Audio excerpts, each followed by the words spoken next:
ามกลางบรรยากาศอันคึกคักของงานบุญนมัสการพระธาตุหลวงเวียงจันทร์ประจำปี 2025 ได้มีปรากฏการณ์ที่น่าตื่นเต้นและเป็นสัญญาณที่ดีต่อการพัฒนาตัวเมืองเวียงจันทร์นั่นก็คือประชาชนหันมาสวมใส่บริการรถมีด่วน BRT อย่างหลวงหลายตลอดระยะ5 วันของการบริการขี่ฟรีการสังเกตสภาพตัวจริงและการลงติดตามอยู่ภาคสนามของทีมงานได้พบเห็นภาพที่ชัดเจนถึงความสำเร็จในเบื้องต้นของโครงการขนส่งมวลชนความสำคัญของ BRT ในงานบุญใหญ่นมัสการพระธาตุหลวงเวียงจันทร์ประจำปีซึ่งเป็นงานบุญที่ใหญ่สุดของประเทศลาวเฮาเป็นเหตุการณ์ที่ดึงดูดผู้ชมจากทั่วประเทศและต่างประเทศเข้ามาในนครหลวงเวียงจันทร์อย่างหลวงหลาย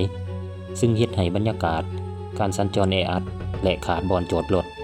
อยู่บริเวณอ้อมหอบงานบุญอย่างหลีกเลี่ยงบ่ได้ในทุกๆปีการตัดสินใจให้บริการ BRT แบบขี่ฟรีเป็นเวลา5 วัน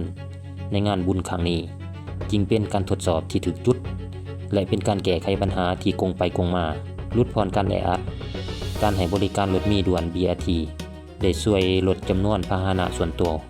ที่จะเดินทางเข้าไปในขอบเขตงานบุญนมัสการพระธาตุหลวงโดยตรงอำนวยความสะดวกประชาชนสามารถเดินทางไปกับงานบุญด้วยความสะดวกสบายประหยัดค่าใช้จ่าย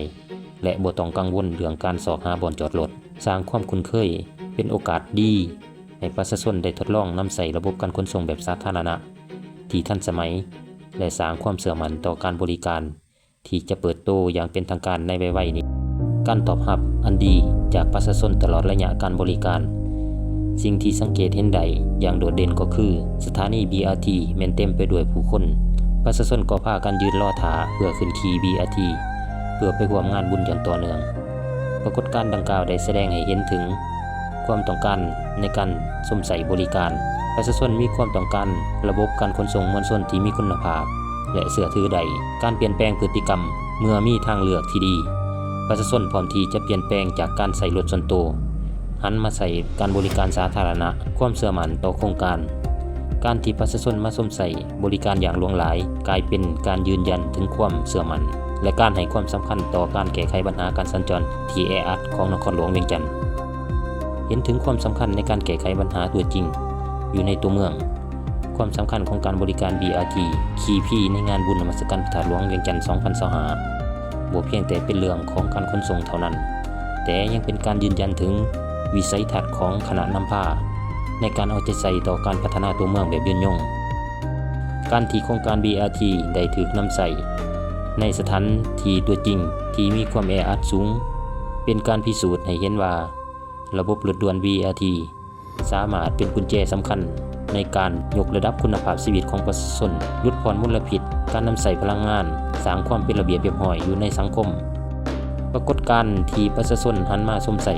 บริการ BRT ฟรีในงานบุญถาหลวง 2025 แม่นน่าตื่นเต้นและเป็นเรื่องยืนยันถึงความสำคัญของการลงทุนในระบบการขนส่งสาธารณะนี่คือสัญญาณที่ดีนครหลวงเวียงจันทร์กำลังก้าวไปสู่การเป็นตัวเมืองที่มีความทันสมัยและมีการจัดสรรด้านการสัญจรที่ดีขึ้นหวังว่าปรากฏการณ์ที่ดีนี้จะสืบต่อไปถึงการเปิดบริการอย่างเป็นทางการในอนาคตอันไกลๆเพื่อให้เวียงจันทร์กลายเป็นเมืองที่น่าอยู่และมีการสัญจรที่สะดวกสบายอย่างยืนยงในโอกาสที่นครหลวงเวียงจันทร์เป็นเจ้าภาพจัดงานมหกรรมกีฬาแห่งชาติหรือเวียงจันทร์เกม 2025 ที่กำลังจะมาถึงนี้ประชาชนและแขกที่มาเยี่ยมยามจะได้มีโอกาสพิเศษในการนำใส่บริการการขนส่งแบบสาธารณะแบบใหม่ Bus Rapid Transit หรือ BRT ฟรีอีกครั้งการบริการดังกล่าวคาดว่าจะจัดขึ้นในระหว่างวันที่ 15-25 พฤศจิกายน 2025 ซึ่งเป็นระยะเดียวกันกับการจัดงานมหกรรมกีฬาแห่งชาติครั้งยิ่งใหญ่การสนองบริการ BRT ขี่ฟรีนี่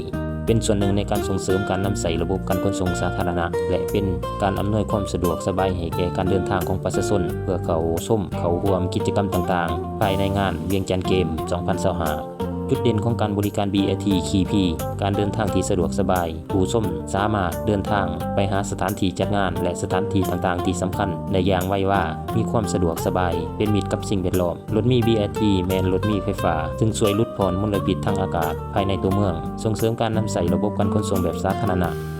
เ เป็นโอกาสที่ดีประชาชนจะได้ทดลองและคุ้นเคยกับระบบการขนส่งแบบสาธารณะที่ทันสมัยโครงการ BRT นครหลวงเวียงจันทน์ได้เปิดให้บริการล่องขี่ฟรีเป็นครั้งทำอิฐในท้ายปี 2025 โดยคาดว่าจะเปิดให้บริการอย่างเป็นทางการในต้นปี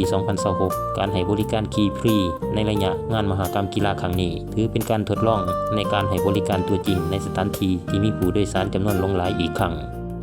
การบริการขี่ BRT ในงานมหกรรมกีฬาแห่งชาติครั้งนี้ถือว่าเป็นบาทเก่าสำคัญอีกอย่างหนึ่งในการพัฒนาระบบการขนส่งในนครหลวงเวียงจันทน์ให้มีความก้าวหน้าและตอบสนองความมีความต้องการในสังคม